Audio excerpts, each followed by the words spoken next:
یعنی رجب سے ہی تیاری شروع کر دینی چاہیے، اور شعبان میں تو اور زیادہ آگے بڑھنا چاہیے، اور پھر رمضان میں پوری تیاری کے ساتھ داخل ہونا چاہیے تاکہ کوئی بھی ہمارا وقت ضائع نہ ہو۔ اور وہ یہ بھی کہتے ہیں کہ ماہ رجب کی مثال ہوا کی طرح ہے، ماہ شعبان کی بادلوں کی طرح، جنہیں پہلے ہوا چلتی پر بادل آتے ہیں، اور ماہ رمضان کی مثال بارش جیسی ہے۔ اور جس نے ماہ رجب میں نہ تو کھیتی بوئی، نہ شعبان میں کھیتی کو پانی لگایا، تو وہ رمضان میں کیسی کھیتی کاٹنا چاہے گا؟ یعنی پھر وہ رمضان اس طرح نہیں گزار سکے گا جس طرح ایک تیاری کے ساتھ جو شخص رمضان میں داخل ہوتا ہے وہ اس رمضان کے مہینے کو گزارتا ہے۔ ہمیں تیاری کیسے کرنی ہے؟ کس چیز کی تیاری کرنی ہے؟ ہماری تیاری کیا ہوتی ہے؟ گروسریز کر لیں، سارے کام نپٹا لیں، گھر کو صاف کر لیں، لیکن اسلاف گھروں کو صاف کرنے کے ساتھ ساتھ اپنے دلوں کو صاف کرتے تھے۔ وہ رمضان میں اس طرح داخل ہوتے تھے کہ ان کے دل میں کسی کے خلاف بھی کوئی کینہ، بغض اور نفرت نہیں ہوتی تھی۔ یہ تھی ان کی رمضان کی تیاری۔ اور یہ سب کچھ کیسے نکلتا ہے دلوں سے؟ اس وقت نکلتا ہے جب دل کے اندر ایمان راسخ ہو جاتا ہے۔ اسی لیے رسول اللہ صلی اللہ علیہ وسلم نے فرمایا، ان ابی ہریرہ قال قال رسول اللہ صلی اللہ علیہ وسلم من صام رمضان ایمانا واحتسابا غفر له ما تقدم من ذنبه، جس نے رمضان کے روزے ایمان کی حالت میں حصول ثواب کے لیے رکھے تو اس کے پچھلے گناہ معاف کر دیے جائیں گے۔ گویا رمضان سے پورا فائدہ اٹھانے کے لیے ہمیں اپنے ایمان کی تجدید کی ضرورت ہے، ہمیں اپنے ایمان کو تازہ کرنا ہے اور اپنی نیت میں اخلاص پیدا کرنا ہے کہ ان روزوں سے ہمارا مقصد کوئی ڈائٹنگ کرنا نہ ہو، کوئی صحت اچھی کرنا نہ ہو، تو ہو ہی جائے گی، وہ تو اس کی بائی پروڈکٹ ہے، لیکن اصل مقصد کیا ہو کہ ہمارا ایمان اور مضبوط ہو جائے اور ہمیں اللہ سبحانہ وتعالیٰ کے ہاں اس کا اجر و ثواب ملے۔ اگر ہم رمضان کی تیاری کرنا چاہتے ہیں تو اس کے لیے ایمان میں سچائی کی ضرورت ہے۔ ایمانی لحاظ سے تیاری کیوں ضروری ہے؟ ایمان کی تجدید کی کیوں ضرورت ہے؟ اس لیے کہ اعمال کی قبولیت کی بنیاد ہی ایمان پر ہے۔ جتنا اچھا ایمان ہوگا، جتنا مضبوط ایمان ہوگا، جتنا پکا ایمان ہوگا، اتنا ہی عمل کا اجر و ثواب بڑھ جائے گا، کیونکہ نبی صلی اللہ علیہ وسلم نے رمضان کی جزا کو، روزے کی جزا کو اور رات کے قیام کو ایمان اور احتساب پر مرتب کیا ہے، اور ثواب کے حاصل ہونے کی شرط بتائی ہے۔ وَمَنْ صَامَ رَمَضَانَ إِيمَانًا وَاحْتِسَابًا غُفِرَ لَهُ مَا تَقَدَّمَ مِنْ ذَنْبِهِ، جس نے ایمان اور احتساب ثواب کی نیت سے روزے رکھے اس کے پچھلے سارے گناہ معاف ہو جائیں گے۔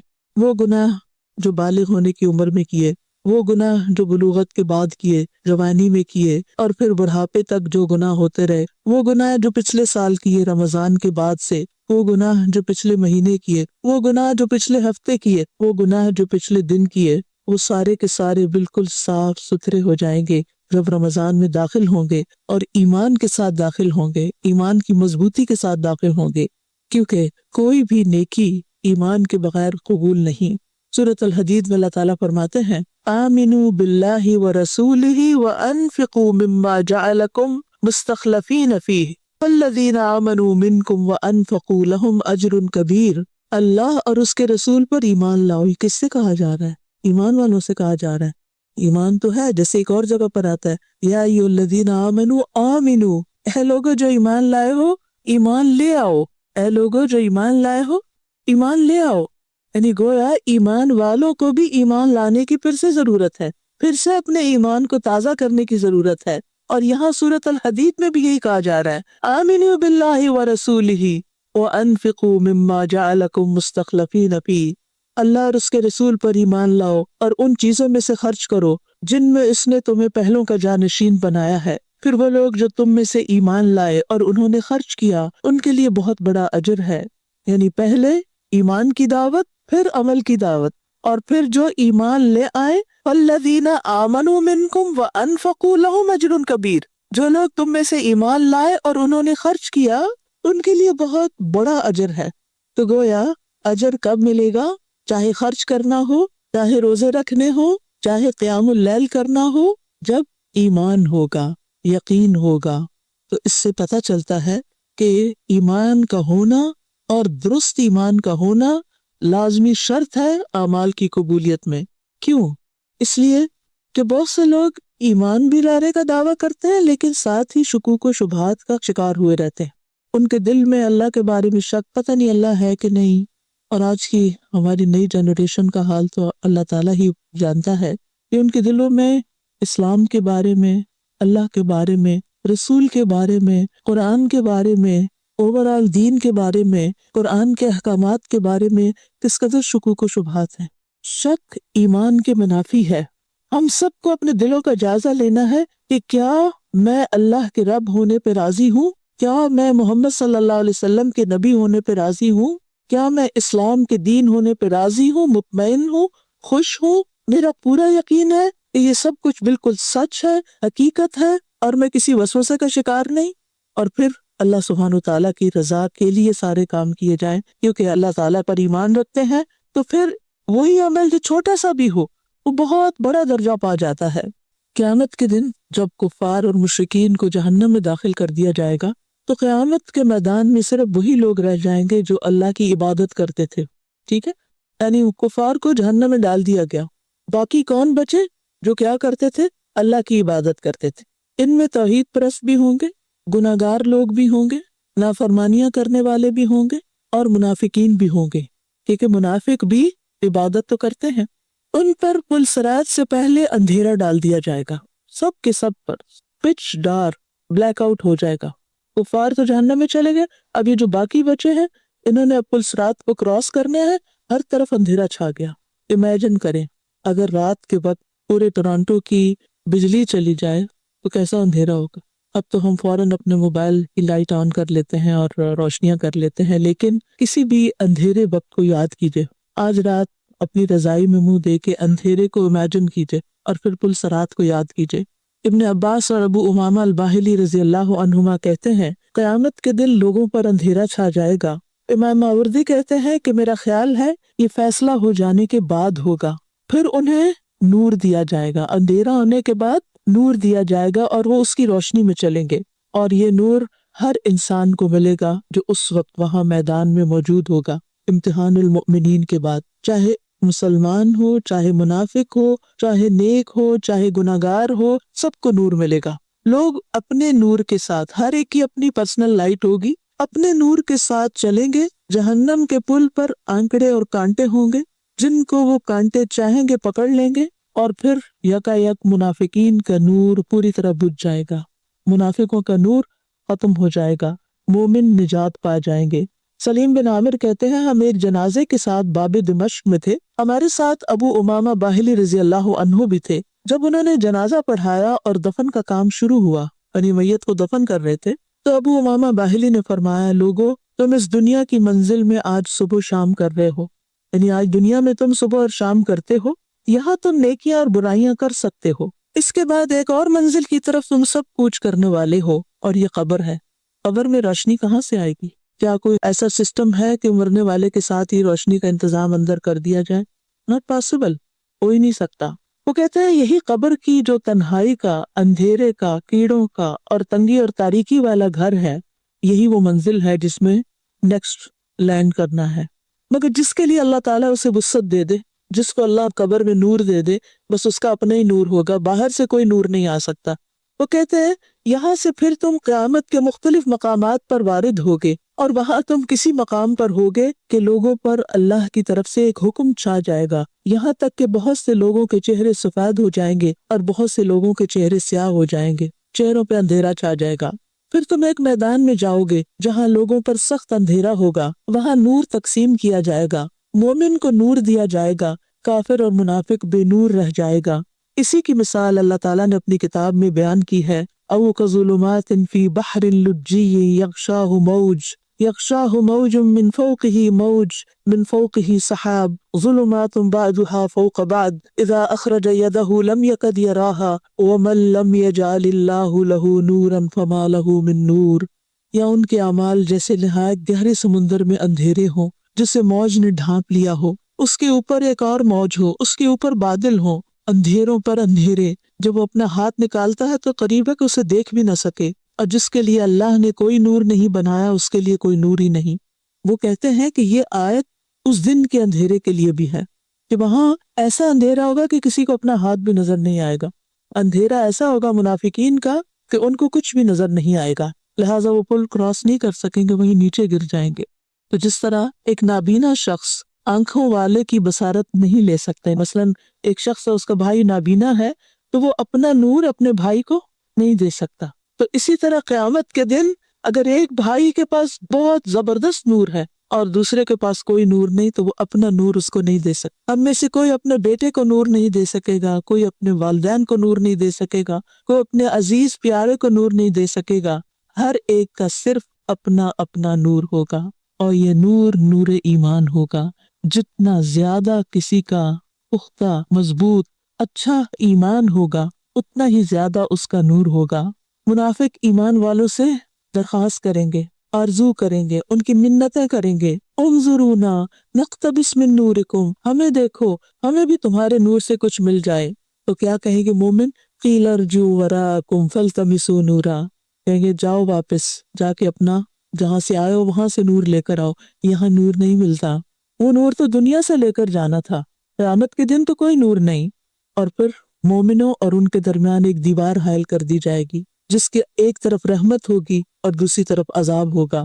سلیم بن عامر کہتے ہیں بس منافق نور کی تقسیم کے وقت تک دھوکے میں پڑا رہے گا، وہ سمجھے گا شاید میں بھی ایمان والوں کے ساتھ جنت میں چلا جاؤں۔ اس طرح اللہ تعالیٰ مومن اور منافق کے درمیان فرق پیدا کر دے گا۔ نبی صلی اللہ علیہ وسلم کے زمانے میں منافقین نمازیں بھی پڑھتے تھے، روزے بھی رکھتے تھے، صدقات بھی دیتے تھے، کچھ جنگوں میں بھی شریک ہو جاتے تھے، لیکن ان کے دل شکوک و شبہات کا شکار تھے، دلوں میں خالص ایمان نہیں تھا، ڈاؤٹس کا شکار تھے۔ آج ہمیں دین کے بارے میں اپنے سارے ڈاؤٹس کو دنیا میں کلیئر کرنا ہے، ہمیں اپنا گمان اللہ تعالیٰ کے بارے میں اچھا رکھنا ہے، اللہ سے شکوے نہیں کرنے، اللہ سے ناراض نہیں ہونا، اللہ کے ساتھ بے ادبی نہیں کرنی، کیونکہ ہم اس کو اپنا رب مان چکے ہیں۔ اسی طرح رسول اللہ صلی اللہ علیہ وسلم کے بارے میں کسی قسم کا کوئی برا خیال دل میں نہیں ہونا چاہیے کہ یہ کیا آپ نے یہ فرما دیا اور اب ہمیں مشکل پڑ گئی۔ اسی طرح قرآن کی کسی ایک آیت کے ایک حصے، ایک لفظ کا بھی انکار نہیں کرنا چاہیے اور اس کے بارے میں دل تنگ نہیں ہونا چاہیے، اس کو پورے کا پورا ہولسم لینا چاہیے، جیسا ہے جیسا فرمایا اس کو قبول کرنا چاہیے، یہ ایمان کا تقاضا ہے۔ اور اسی طرح آخرت کے بعد، مرنے کے بعد، قبر کے حساب کتاب اور پھر حشر کے دن کی ساری جو واردات ہیں اور پھر جنت اور دوزخ، ان کے بارے میں بھی ہمارے دل میں کوئی ڈاؤٹ نہیں ہونا چاہیے۔ اور پھر الحمدللہ بچپن سے ہمیں ایمان ملا، ہم ایمان کی حالت میں پیدا ہوئے، لیکن آج ہمارے بچے، ہماری نسلیں جس ماحول میں ہیں وہاں ان کو وہ سارے پریویلیجز حاصل نہیں ہوئے جو ہمیں حاصل تھے۔ ہم میں سے جتنی بہنیں بھی یہ لیکچر سن رہی ہیں ان سب کو گھر جا کر اپنے بچوں کے ساتھ بیٹھ کر ایک سٹنگ کرنی چاہیے اور ان کے ایمان کا جائزہ لینا چاہیے کہ وہ کس درجے کا ہے۔ ان سے پوچھنا چاہیے کہ آپ کے دل میں اللہ تعالیٰ کے بارے میں کوئی ڈاؤٹ تو نہیں، رسول اللہ صلی اللہ علیہ وسلم کے بارے میں کوئی ڈاؤٹ تو نہیں، آخرت کے بارے میں کوئی شک تو نہیں، قرآن کے بارے میں کوئی شک تو نہیں، رسول صلی اللہ علیہ وسلم کی احادیث صحیحہ کے بارے میں کوئی شک تو نہیں۔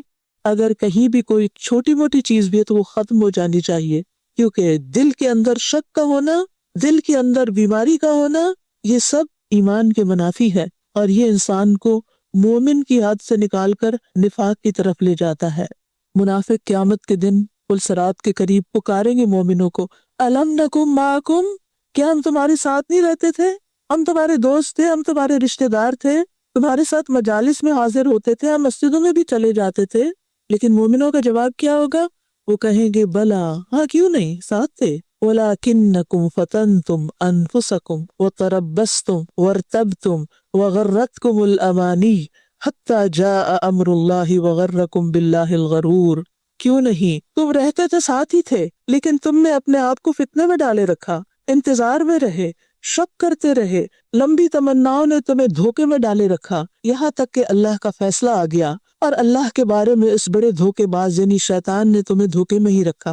تو اللہ تعالیٰ نے یہاں پر منافقین کو 5 چیزوں سے متصف کیا۔ سب سے پہلے فتنتم انفسکم، تم نے اپنے آپ کو فتنوں میں ڈالا، یعنی ایسے ماحول میں لے گئے، ایسے کاموں میں، ایسی دوستیوں میں کہ جس میں تم اچھے بھلے ہوتے ہوئے فتنے میں پڑ گئے اور تمہارے دلوں میں ڈاؤٹس پیدا ہو گئے۔ اور تربصتم، اور انتظار کرتے رہے، اچھا بعد میں توبہ کر لیں گے، جو بڑے ہوں گے حج کر لیں گے، انتظار کرتے رہے، توبہ کو ڈیلے کیا۔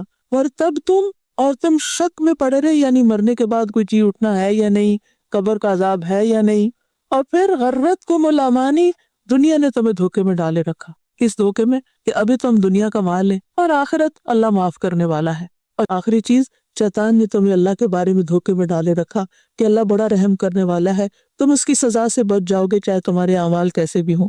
تو یاد رکھیے ایمان کے بغیر منافقین کے جو بھی عمل تھے وہ قبول نہیں ہوں گے، بلکہ ان کا ٹھکانہ کہاں ہوگا، آپ سب کو پتہ ہے نا، الدرک الاسفل من النار، کیونکہ یہ دھوکے باز لوگ تھے، یہ فراڈ کر رہے تھے، صرف انسانوں کے ساتھ، صرف مومنوں کے ساتھ نہیں، اللہ اور اس کے رسول کے ساتھ بھی، کہ ظاہر میں کچھ تھے اندر سے کچھ اور تھے، لہٰذا ان کا انجام کفار سے بھی بدتر ہوگا۔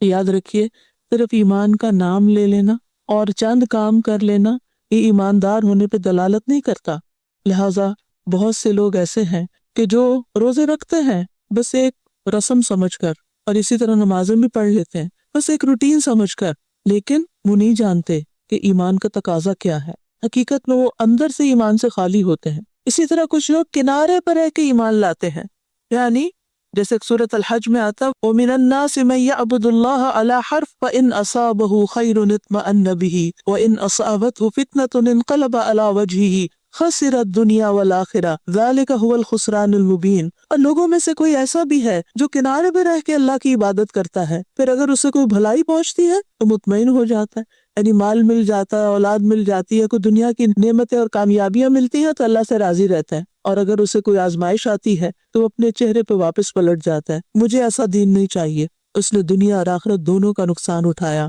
یہی کھلا خسارہ ہے۔ کیا ہم میں ایسے لوگ نہیں کہ جن کو کوئی تکلیف آئے تو نمازیں چھوڑ دیتے ہیں، وہ دین کے احکامات کو چھوڑ دیتے ہیں، بعض خواتین پردہ اتار دیتی ہیں، بعض لوگ دین کی مجلسوں میں آنا چھوڑ دیتے ہیں، بھئی کیا ہوا، ہم نے اتنی دعائیں کی تھی لیکن ہماری دعائیں نہیں سنی گئی، پتہ نہیں اللہ ہے بھی کہ نہیں، اگر وہ ہوتا تو ایسا نہ ہوتا۔ کوئی مسلمان یہ باتیں نہیں کہہ سکتا، اور اگر کوئی ایسے کہتا تو پھر وہ مسلمان ہی نہیں رہتا، وہ نفاق کا شکار ہو جاتا ہے۔ یعنی خیر پر تو مطمئن ہوتے ہیں لیکن اللہ پر یقین نہیں رکھتے، خیر مل جائے تو سب ٹھیک ہے، لیکن یاد رکھیے اللہ تعالیٰ ہر ایک کو آزماتا ہے۔ احسب الناس ان یترکوا ان یقولوا آمنا وهم لا یفتنون، کیا لوگوں نے سمجھ رکھا ہے کہ وہ صرف اتنا کہنے پہ چھوڑ دیے جائیں گے کہ ہم ایمان لائے اور وہ آزمائے نہیں جائیں گے؟ آزمائش تو سب کی ہوگی۔ وَلَقَدْ فَتَنَّا الَّذِينَ مِن قَبْلِهِمْ فَلَيَعْلَمَنَّ اللَّهُ الَّذِينَ صَدَقُوا وَلَيَعْلَمَنَّ الْكَاذِبِينَ، اور یقیناً ہم نے ان لوگوں کو بھی آزمایا تھا جو ان سے پہلے تھے، بس اللہ ضرور جانچ لے گا ان لوگوں کو جنہوں نے سچ کہا، اور وہ ضرور معلوم کر لے گا جھوٹوں کو بھی۔ تو اللہ نے پرکھنا ہے، امتحان ہونے ہیں، اس کے لیے تیار رہیے۔ جو بھی لا الہ الا اللہ کہتا ہے اس کا امتحان ہوتا ہے، اسی لیے علامہ اقبال نے کہا تھا چمی گویم مسلمانم بلرزم کہ می دانم مشکلات لا الہ را، جب میں کہتا ہوں کہ میں مسلمان ہوں تو میں لرز جاتا ہوں، کیونکہ مجھے پتا ہے کہ لا الہ الا اللہ کہنے کی مشکلات کیا ہیں، اس میں انسان کو قربانیاں کرنی پڑتی ہیں۔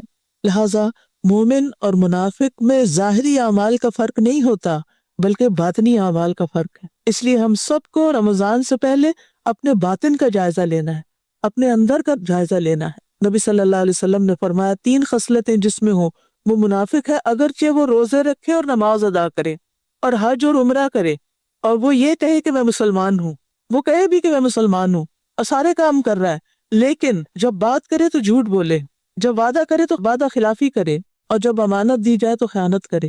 آج آپ دیکھیں کہ مسلمانوں کے اندر یہ چیزیں، دنیا کے کسی بھی خطے میں رہتے ہیں، اپنے آپ کو بظاہر مسلمان کہتے ہیں لیکن اپنے اعمال میں ان سب چیزوں کا شکار ہے۔ اللہ تعالیٰ ہمیں اس سے نکالے اور ہمارے ایمان کو محفوظ رکھے۔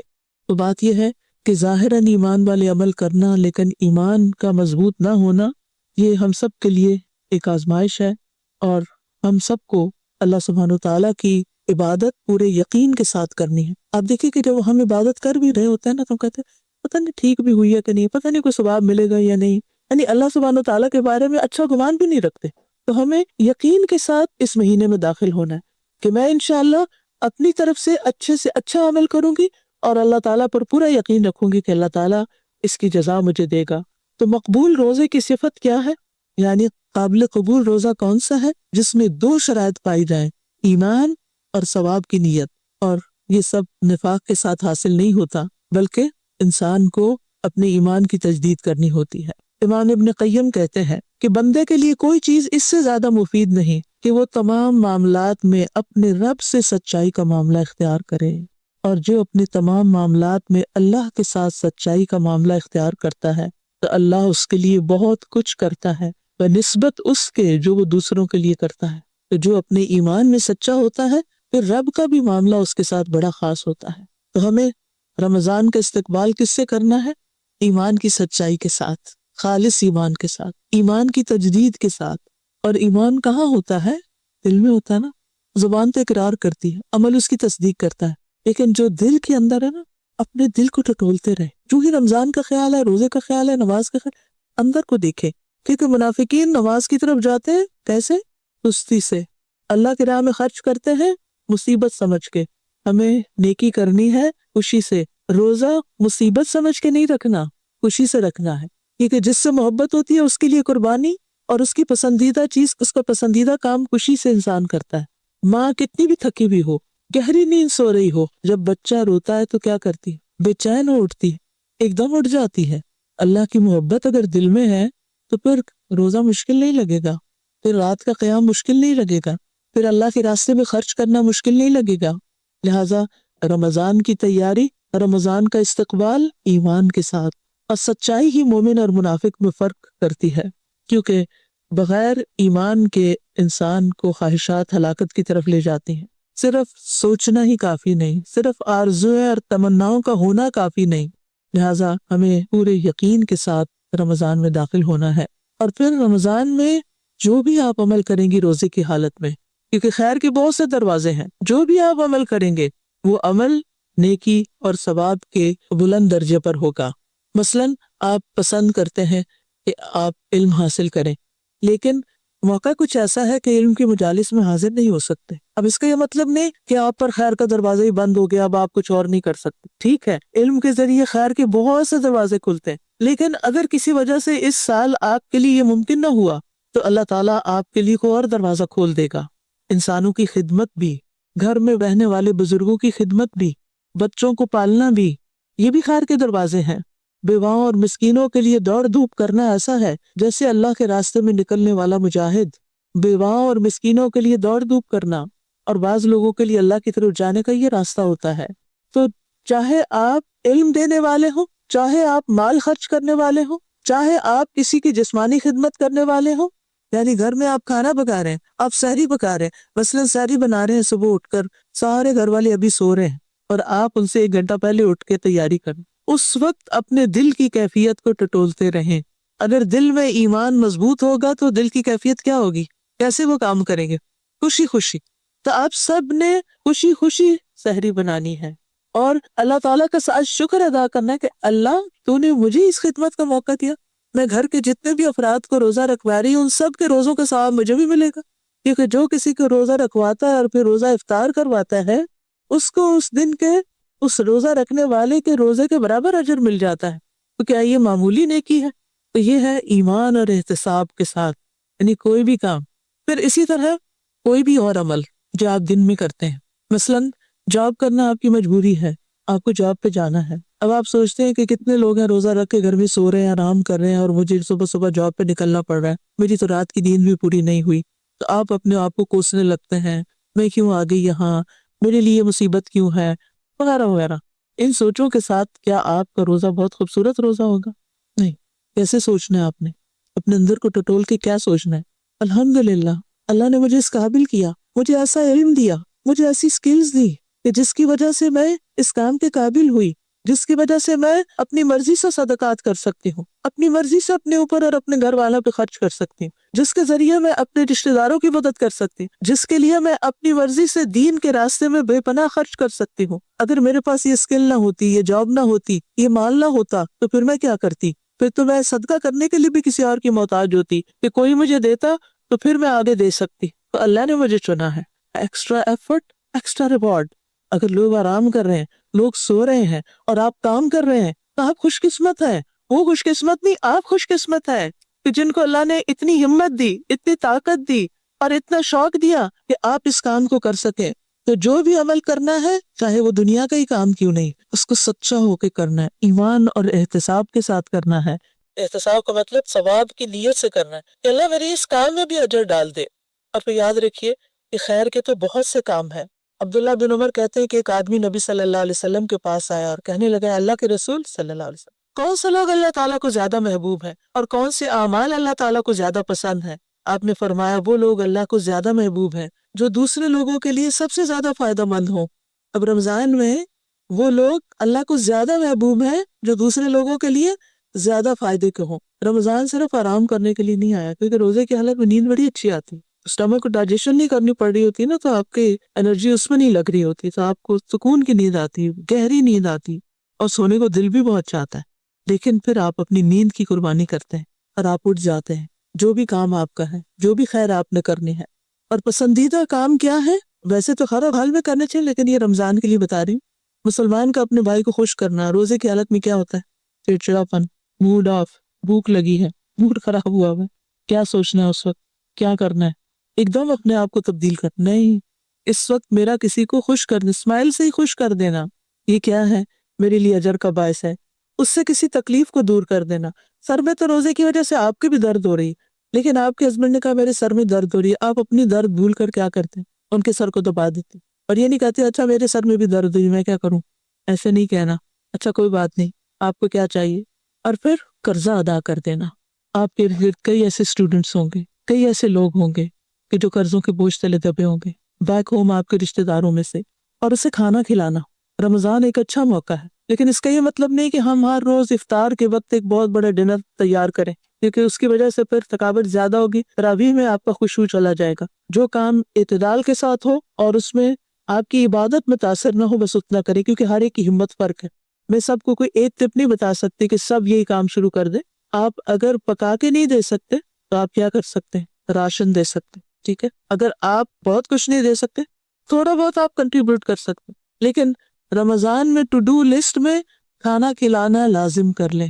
پھر آپ دیکھیے نبی صلی اللہ علیہ وسلم نے فرمایا، مجھے اپنے کسی بھائی کی ضرورت پوری کرنے کے لیے اس کے ساتھ چلنا اس مسجد نبوی میں 1 ماہ کے اعتکاف سے زیادہ محبوب ہے۔ آپ کا دل تھا اعتکاف کرنے کو، لیکن گھر میں ہو گئے بچے بیمار، یا شوہر بیمار ہو گئے، یا کوئی بزرگ والدین گھر میں رہتے ہیں وہ بیمار ہو گئے، اب ان کو لک آفٹر کرنا ہے، اور آپ پاؤں پٹک رہے ہیں، میں نے سوچا تھا اعتکاف کروں گی، کوئی 10 دن تو دل کھول کے عبادت کروں گی، یہ کیا مصیبت آ گئی؟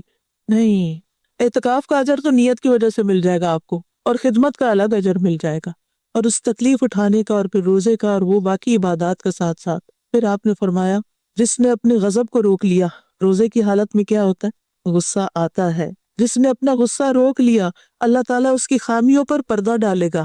جو آدمی اپنے غصے کو نافذ کرنے کی طاقت کے باوجود پی گیا، اللہ تعالیٰ روز قیامت اس کے دل کو امیدوں سے بھر دے گا۔ جو اپنے بھائی کے ساتھ اس کی ضرورت پوری کرنے کے لیے چلا، اللہ تعالیٰ اس کو اس دن ثابت قدم رکھے گا جس دن قدم ڈگمگا جائیں گے۔ مثلاً آپ کی دوست بیمار ہو گئی، اس کو ہاسپٹل جانا ہے، آپ اس کو لے کے جا رہے ہیں، اب آپ سوچتے ہیں کہ کتنے گھنٹے ہاسپٹل میں لگ جائیں گے، میں نے تو سوچا تھا کہ رمضان میں دورہ قرآن پورا اٹینڈ کروں گی، آج کا تو میرا سپارہ ہی چلا گیا۔ اور آپ جا بھی رہے ہیں اور دل میں غصہ کھا رہے ہیں کہ میں ہی رہ گئی تھی اس کام کے لیے۔ جی، اللہ نے آپ کو چنا، آپ رہ نہیں گئی تھی، آپ اللہ کی نظر میں تھی، اللہ نے آپ کے حصے میں یہ کام ڈالا ہے۔ یہ باتیں میں اس لیے کر رہی ہوں کیونکہ ہم رمضان میں صرف عبادت پہ فوکس ہو جاتے ہیں۔ ضرور کریں عبادت، جن کو اللہ موقع دے، فرسٹ پرائرٹی ہماری عبادت ہی ہونی چاہیے۔ صوم اینڈ قیام، 2 کام اہم ترین ہیں، یعنی دن کو روزہ، من صام رمضان ایمانا و احتسابا، اور رات کو قیام، من قام رمضان ایمانا و احتسابا۔ یہ 2 کام لازم ہیں، لیکن اگر کسی بھی وجہ سے ان 2 کاموں میں آپ بیمار ہو گئے، مثلا آپ نے پوری تیاری کر لی روزے رکھنے کی، لیکن اچانک کوئی ایسی بیماری آ گئی کہ ڈاکٹر نے منع کر دیا کہ روزہ نہیں رکھ سکتے آپ کی جان کو خطرہ ہے، اللہ نہ کرے کسی کے ساتھ ایسا، لیکن آپ دیکھیے کہ اسپتال بھرے ہوئے ہیں، رمضان میں بھی بھرے ہوئے ہوتے ہیں، تو کچھ لوگ ایسی بیماری میں آ جاتے ہیں کہ جو روزے نہیں رکھ سکتے۔ اگر روزہ رکھنے کا موقع چلا گیا، کوئی بات نہیں، آپ کی نیت دیکھی جائے گی، آپ کا دل دیکھا جائے گا، آپ کا ایمان دیکھا جائے گا، آپ کا شوق دیکھا جائے گا کہ آپ نے کیا سوچا تھا، اور اس کے مطابق آپ کو اجر ملے گا۔ وہ بیماری بھی گناہوں کو دھونے کا ذریعہ بن جائے گی، اور پھر وہ جو کام آپ نے نیکی کا کرنا تھا اس کا اجر بھی آپ کو نیت کی وجہ سے مل جائے گا۔ اچھا، اس کا یہ مطلب نہیں کہ ہم عبادت سے بچنے کے لیے کوئی ایکسکیوز ڈھونڈ لیں، اچھا کسی کو کوئی ہیلپ چاہیے تو مجھے بتا دے، چلو تراویح پڑھنے کی بجائے میں کہیں اور جا کے تھوڑی گپ شپ بھی لگا لوں گی، تراویح میں تو پھر چپ کر کے سننا پڑتا ہے۔ نہیں، یہ بھی اللہ جانتا ہے نا، پھر وہ نیتوں کا حال اللہ جانتا ہے، دل کے اندر کیا اللہ جانتا ہے. یعنی کسی نے کوئی کام کہہ دیا، کام پڑ گیا، تراویح لیٹ ہو گئی، آپ کو تہجد کے وقت اپنی پوری کرنی پڑی، لیکن آپ کے دل میں ایک تکلیف ہوئی، اوہ میری تراویح رہ گئی، لیکن چلو یہ اللہ نے مجھے اس کام کے لیے چنا، میں یہ بھی کر لیتی ہوں، تو دگنا اجر ہو گیا. پھر اسی طرح چھوٹے چھوٹے کام، مثلاً آپ یہاں پر آتے ہیں دورہ قرآن کے وقت، آپ کرسیاں لگانی ہیں، آپ کہاں روزہ رکھ کے ہم کرسیاں لگائیں، آپ نہیں، اتنی مشکل. جی ہاں مشکل تو ہے، لیکن یہ بھی ایک بہت بڑی نیکی ہے.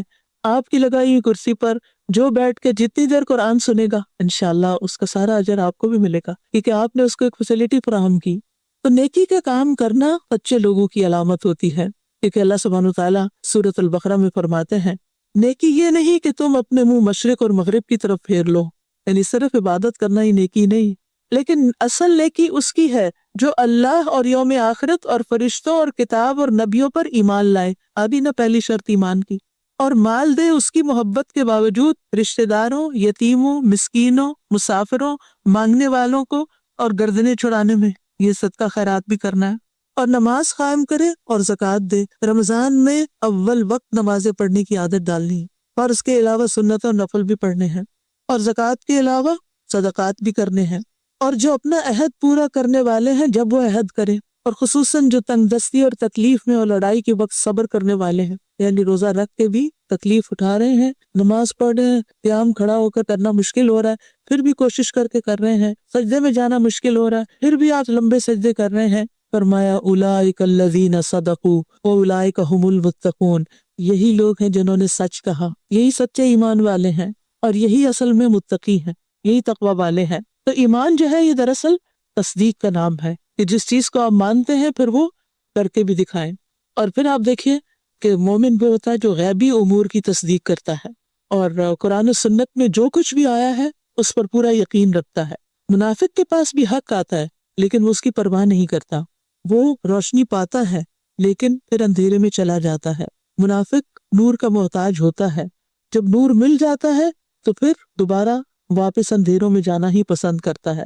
تو ہمیں اپنے ایمان کو جگانا بھی ہے، بڑھانا بھی ہے، اور اس کی حفاظت بھی کرنی ہے، کیونکہ ایمان کوئی جامد چیز نہیں، جمی ہوئی چیز نہیں کہ ایک جگہ پتھر رکھ دیا تو رکھا گیا.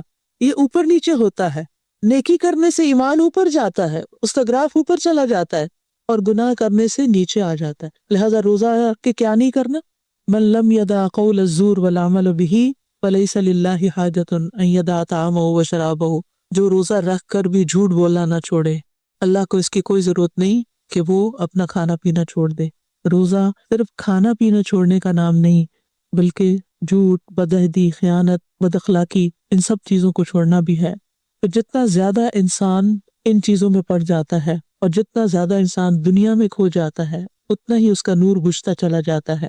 کیونکہ ہم سب کی ایک مجبوری ہے، ہم رہتے دنیا میں ہیں، ہم سارا دن مسجد میں نہیں رہ سکتے، ہم سارا دن علم کی مجالس میں نہیں رہ سکتے، لیکن جب ہم گھر میں ہوتے ہیں، جب ہم ضروری شاپنگ کے لیے بھی جاتے ہیں، جب ہم اپنی جاب پلیس پر ہوتے ہیں، تو پھر کیا ہوتا ہے؟ ہم دنیا میں ہوتے ہیں، اور جتنا جتنا دنیا میں زیادہ انوالو ہوتے ہیں اتنا اتنا وہ نور کم ہونا شروع ہو جاتا ہے، پھر دوبارہ اس کو بڑھانے کی ضرورت ہوتی ہے.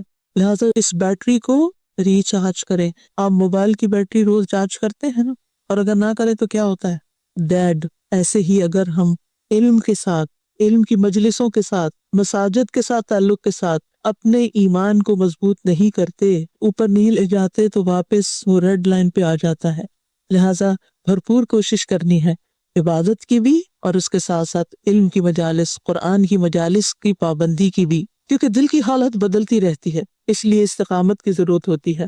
نبی صلی اللہ علیہ وسلم اکثر یہ دعا پڑھتے تھے، یا مقلب القلوب ثبت قلبی علی دینک، اے دلوں کو الٹ پلٹ کرنے والے، میرے دل کو اپنے دین پر ثابت قدم رکھ. تو حقیقی مومن وہ ہے جو غیب پر ایسے ایمان لائے جسے وہ اپنی آنکھوں سے دیکھ رہا ہو. ابھی جو میں نے قیامت کے دن کا منظر آپ کے سامنے رکھا، تو کیا ہے؟ اس کو ایسے سمجھے کہ جیسے ہم وہاں کھڑے ہیں، اور اس وقت ہمیں نور چاہیے، اور وہ نور ابھی وقت ہے کہ ہم اپنے لیے تیار کر لیں.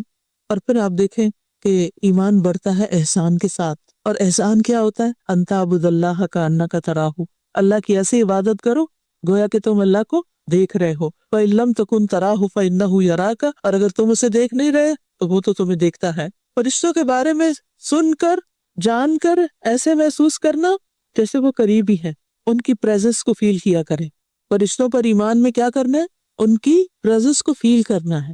میں جب جمعے کے دن نماز پڑھتی ہوں نا تو یقین مانے کہ بیچ میں کچھ لمحے ایسے آتے ہیں نماز کے دوران جیسے رکوع اور سجدے میں یوں لگتا ہے جیسے واقعی فرشتے نازل ہو رہے ہیں۔ اتنی سیرینٹی، اتنا پیس، اتنا سکون جو پورے ہفتے میں کسی اور جگہ محسوس نہیں کرتی، وہ اس وقت انشاءاللہ رمضان میں آپ تراویح پڑھنے جائیں گے نا تو آپ محسوس کریں گے، دورہ قرآن اٹینڈ کریں گے آپ محسوس کریں گے کہ آپ فرشتوں کی پریزنس میں۔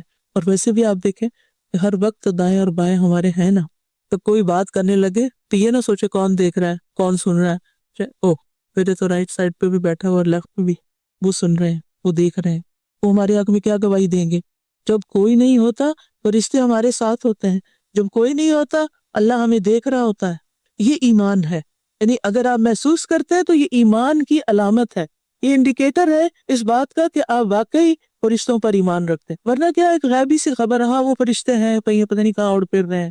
فرشتے تو علم کی مجالس پر بھی آتے ہیں اور وہ سنتے ہیں اور وہ جا کے گواہی دیتے ہیں۔ یعنی آپ ایسے اس طرح ان چیزوں کو محسوس کریں، قرآن دیکھیں تو آپ کا دل محبت سے بھر جائے، آپ اسے سینے سے لگایا کریں، آپ اس کو پڑھا کریں، آپ کو یہ میرے رب کا کلام، یہ میرے رب کی بات، آپ اس کو کسی انسان کی بات سمجھ کے نہیں پڑھا کریں، اس کو محسوس کیا کریں۔ قرآن سے محبت ایمان کی علامت ہے۔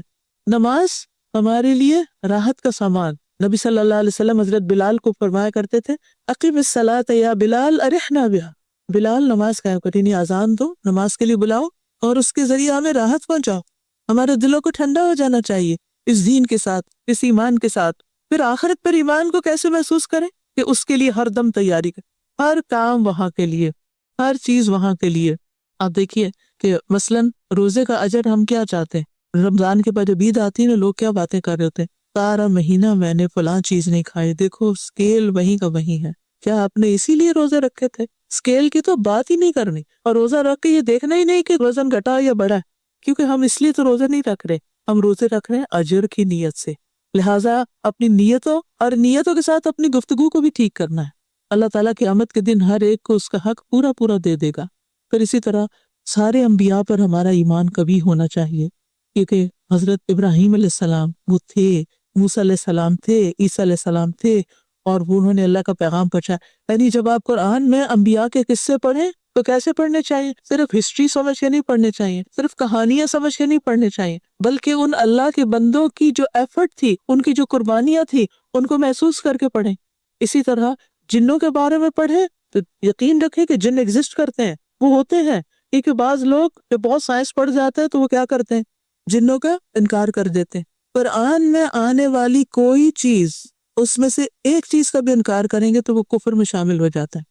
ایک لفظ کا بھی انکار نہیں کر سکتے ہم، اس میں ہمیں کوئی ڈاؤٹ ہی نہیں ہونا چاہیے۔ اور جنوں کے بارے میں بھی اتنا یقین ہونا چاہیے جتنا فرشتوں کے بارے میں یقین ہے۔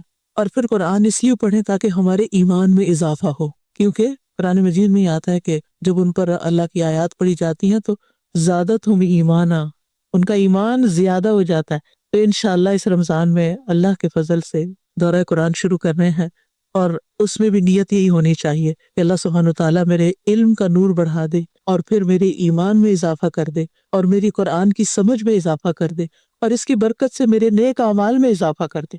کیونکہ جتنی جتنی روشنی اور ایمان زیادہ ہوگا، عمل کی قوت بڑھے گی، کیونکہ ایمان بڑھتا ہے عمل کے ساتھ اور گھٹتا ہے گناہوں کے ساتھ۔ پھر اسی طرح کرنے کے کاموں میں سب سے پہلا کام تو ہم نے دل کی اصلاح، کیونکہ قیامت کے دن نہ مال کام آئے گا نہ بیٹے، یوم لا ینفع مال ولا بنون الا من اتى اللہ بقلب سلیم، جس دن نہ مال کام آئے گا نہ بیٹے کام آئیں گے، مگر جو اللہ کے پاس سلامت دل لے کر آیا۔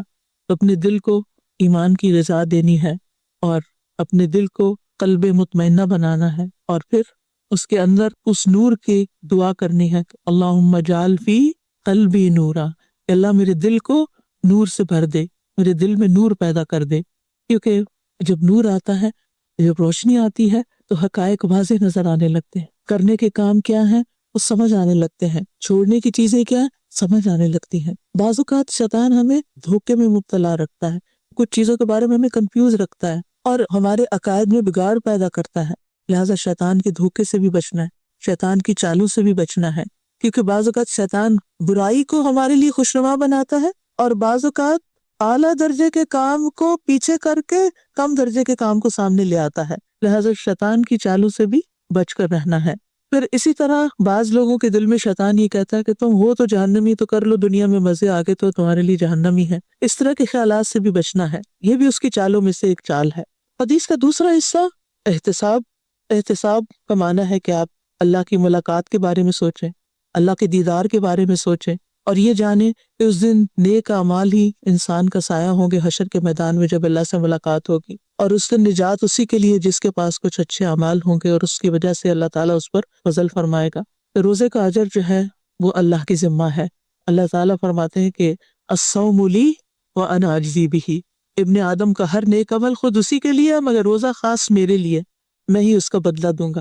لہٰذا جو بدلہ اللہ تعالیٰ دیں گے اس سے بڑھ کر کون اچھا بدلہ دے سکتا ہے۔ قیامت کے دن روزہ سفارش کرے گا، لہٰذا خوشی سے روزہ رکھنا ہے کہ وہ ہمارے لیے قیامت کے دن نجات کا باعث بنے۔ پھر اسی طرح آپ دیکھیے جو مال خرچ کرنا ہے ہم نے اللہ کے راستے میں، تو اس کو دنیا کے بینک میں رکھنے کی بجائے، دنیا کے خزانوں میں رکھنے کی بجائے آسمان کے خزانوں میں رکھیں، یعنی اپنی ضروریات سے زائد جو ہے اللہ کے راستے میں جب آپ دیں تو آپ کیا سمجھ کے دیں کہ یہ میں آسمان میں جمع کرنا۔ دیکھیں آپ سنبھال کے رکھتے ہیں نا مال کو، ہر شخص کو مال سے پیار، اپنا بیگ سنبھال کے رکھتے ہیں، اپنا لاکر، اپنی کی، اپنی جہاں کہیں بھی آپ نے اپنی ویلیوبلز رکھی ہوتی ہیں، اپنا گولڈ وغیرہ سب کچھ، لیکن ہم زیادہ سے زیادہ حفاظت کرتے ہیں کس کی؟ جو ہم نے دنیا میں رکھا ہوا ہے، اور اس کی فکر نہیں کرتے کہ اس سے بھی محفوظ جگہ ہے۔ جب آپ کے دل میں خیال آئے نا کہ یہ یہاں سے کوئی اٹھا نہ لے یا کہیں گم نہ جائے، تو سوچے اس سے زیادہ محفوظ جگہ کون سی ہو سکتی ہے؟ وہ آسمان میں ہے، وہ اوپر ہے۔ لہٰذا اس مہینے میں سارے سال کی نسبت دل کھول کر اللہ کے راستے میں خرچ کریں، اور خاص طور پر دین کی ترقی کے لیے۔ مثال کے طور پر آپ سوچتے ہوں گے کہ چلو میں گھر میں ہی سن لیتی ہوں، مسجد کون جائے روز، یہاں الہدا کون آئے کہ آ کے دائرہ قرآن سنے، گھر میں ہی سن لیتی ہوں تاکہ گاڑی کا پیٹرول بچ۔ کوئی بات نہیں، کہیں اور جانا ہے تو وہاں نہ جائیں، وہاں سے بچا لیں، لیکن دین کی مجلس میں آنے کے لیے اگر آپ کا پیٹرول بھی لگتا ہے اور جتنا بھی لگتا ہے، مجھے پتا بہت مہنگا ہو گیا، لیکن وہ سب کچھ کس میں جائے گا؟ وہ آسمان کے خزانے میں جمع ہوگا۔ وہ اللہ کے راستے میں آپ اپنی گاڑی دوڑا رہے ہیں، ایک ایک قدم پر آپ کے لیے اجر ہے، لہٰذا اس میں آپ پریشان نہ ہوں۔ اور جب بندہ اللہ کے ساتھ سچا ہو جاتا ہے تو اللہ اس کے ساتھ وہ معاملہ کرتا ہے جو کسی اور کے ساتھ نہیں کرتا، اس کو وہاں سے رزق دیتا ہے کہ جہاں سے وہ سوچ بھی نہیں سکتا۔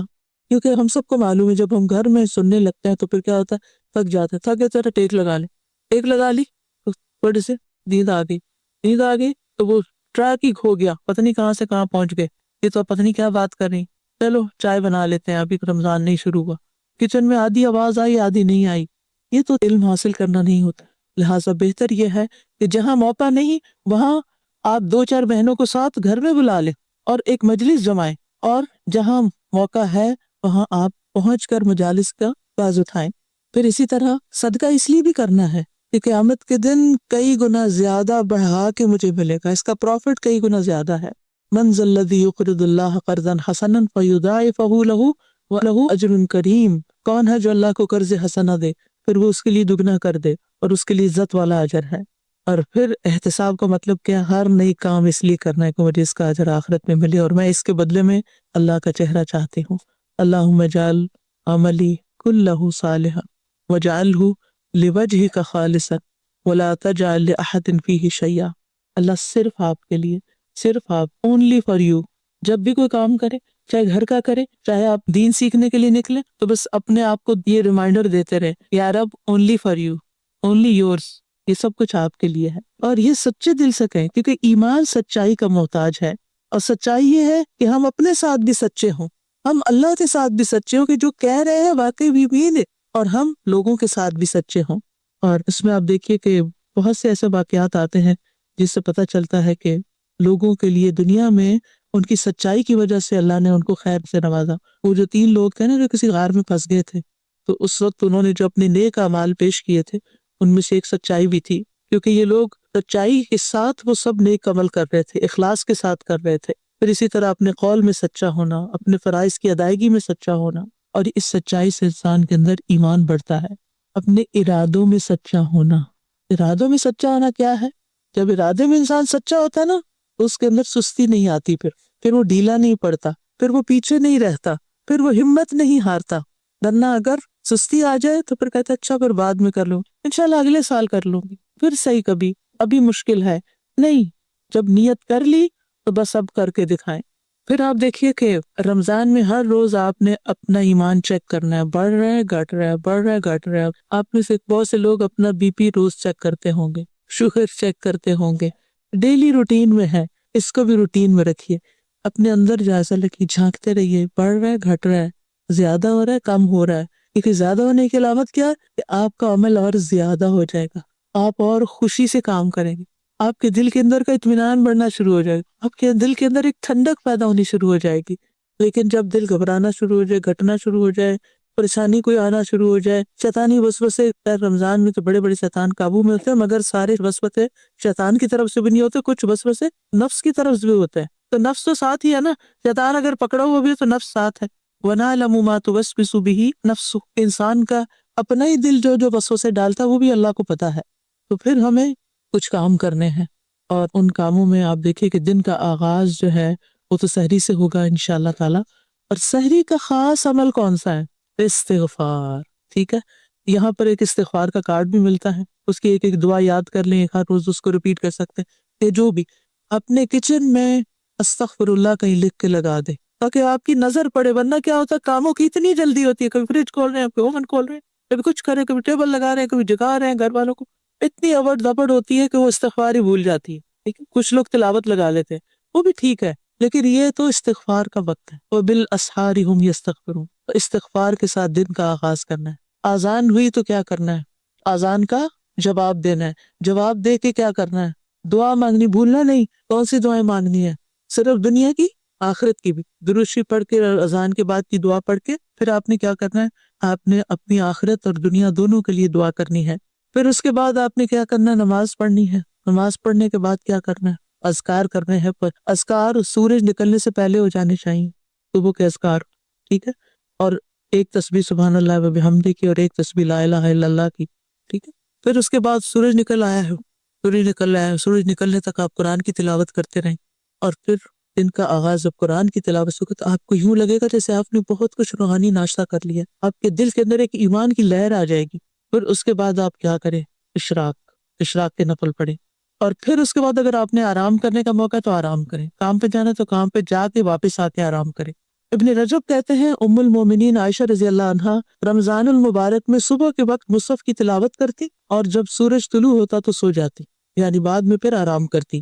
اور پھر آپ دیکھیے کہ دن کے وقت بھی آپ نے قرآن کی تلاوت اور ساتھ دورہ قرآن اٹینڈ کرنا ہے، چاہے آپ آن کیمپس کریں، چاہے آپ آن لائن کریں، چاہے آپ اپنے فری ٹائم پر کریں، لیکن میک شور ایک قرآن آپ نے ناظرہ کا ختم کرنا ہے، ایک قرآن آپ نے دورہ قرآن میں ختم کرنا ہے، اور تیسرا قرآن آپ نے تراویح میں ختم کرنا ہے۔ کم از کم 3 ضرور ہونے چاہیے، یہ اپنا ٹارگٹ سیٹ کر لیں، یہ اپنی پلاننگ کر لیں، اور پھر آخری عشرے میں خوب محنت کرنی ہے، اور دوسروں کو بھی اعمال صالح کی رغبت دلانی ہے۔ اور پھر نبی صلی اللہ علیہ وسلم کا طریقہ کیا تھا؟ رسول اللہ صلی اللہ علیہ وسلم سب سے زیادہ سخی تھے، جواد تھے، اور رمضان میں جب جبریل علیہ السلام آپ سے ملتے تو آپ بہت ہی زیادہ جود و کرم فرماتے تھے، اور رمضان میں جبریل علیہ السلام ہر رات آپ سے ملاقات کرتے تھے اور آپ کے ساتھ قرآن کا دور کرتے تھے۔ آپ اکیلے بھی تو کر سکتے، لیکن آپ جبریل کے ساتھ کرتے، تو صرف اکیلے نہ کریں، کسی نہ کسی کو ساتھ شامل کریں۔ جو لوگ آن لائن کریں گے وہ اپنے ہمسایوں میں، نیبرز میں جا کے انہیں بتائیں کہ میں اس وقت سے اس وقت تک دورہ قرآن سنتی ہوں، آپ بھی میرے گھر آئیے، اپنے گھروں کو کھولیے، قرآن کے مرکز بنائیے، اور جو یہاں آ کر سنیں تو آپ دیکھیں گے کہ آپ کے ایمان کو بڑھانے کا ذریعہ ہوگا انشاءاللہ۔ حدیث میں آتا ہے نبی صلی اللہ علیہ وسلم لوگوں کو بھلائی پہنچانے میں بارش لانے والی ہوا سے بھی زیادہ جود و کرم فرمایا کرتے تھے۔ اور پھر روزہ اور صدقہ جمع ہونا جنت میں داخلے کا سبب ہے۔ رسول اللہ صلی اللہ علیہ وسلم نے فرمایا یقیناً جنت میں ایسے بالا خانے بھی ہیں جن کا اندرونی حصہ باہر سے نظر آتا ہے اور بیرونی حصہ اندر سے نظر آتا ہے۔ ایک دیہاتی کھڑا ہوا کہنے لگا یا رسول اللہ یہ کس کے لیے ہے؟ صلی اللہ علیہ وسلم آپ نے فرمایا اس شخص کے لیے جو اچھی بات کرے۔ تو آپ نے رمضان کے ہر دن اپنے بچوں سے یا نیبر سے یا کلائنٹ سے یا جاب پلیس پہ مسلم سے نان مسلم سے سوچ کے جانا ہے ایک اچھی بات ضرور کرنی ہے، ایک اچھی بات، ٹھیک ہے؟ اور کس نیت سے کرنی ہے کہ مجھے یہ جنت میں وہ جگہ چاہیے، جیسے دنیا میں آپ کو کسی خاص علاقے میں کوئی بنگلو پسند آ جاتا ہے نا، تو پھر آپ اس کے لیے پیسے جمع کرنے شروع کرتے ہیں، مجھے وہاں گھر چاہیے، فلاں گھر چاہیے، یہ ماڈل چاہیے، ایسی گاڑی چاہیے، تو مجھے یہ بالا خانے چاہیے۔ میں نے اس کے لیے یہ طریقہ اختیار کیا کہ ایک اچھی بات کسی کو بتائیں۔ اگر خود نہیں بتانی آتی تو کسی کو دورہ قرآن کا لنک شیئر کر دیں، کسی کو کوئی کارڈ دے دیں، کتاب دے دیں، بک سٹور یہاں کھلا ہوگا، روزانہ کچھ نہ کچھ ایسی چیز لے کر آپ کسی نہ کسی کو دیں تاکہ آپ کے لیے صدقہ جاریہ بنے۔ دوسرا کام کھانا کھلائے، اور جیسے میں نے آپ سے ذکر کیا کہ اس کا بھی اہتمام کرنا ہے، چاہے گھر والوں کو ہی کھلائیں، اگر کسی اور کو کھلائیں، ہمسایوں کو کھلائیں، دوستوں کو کھلائیں، رشتہ داروں کو کھلائیں، غریبوں کو، مسکینوں کو، یتیموں کو، کچھ بھی جتنا آپ کر سکتے ہیں۔ لیکن اگر کچھ بھی نہیں ہے، صرف گھر والوں کو کھلا رہے تو خوشی سے، یا رب تیرے چہرے کے دیدار کی خاطر تیری محبت میں کھلا رہے۔ وَيُطْعِمُونَ الطَّعَامَ عَلَىٰ حُبِّهِ مِسْكِينًا وَيَتِيمًا وَأَسِيرًا۔ اور تیسرا کام روزے رکھے۔ یہ تین کام جس نے کر لیے اس کو جنت کے بالا خانے مل گئے۔ اور رات کو جب لوگ سو رہے ہوں تو صرف اللہ کے لیے نماز ادا کرے اور وہ تراویح بھی ہو جائے گی۔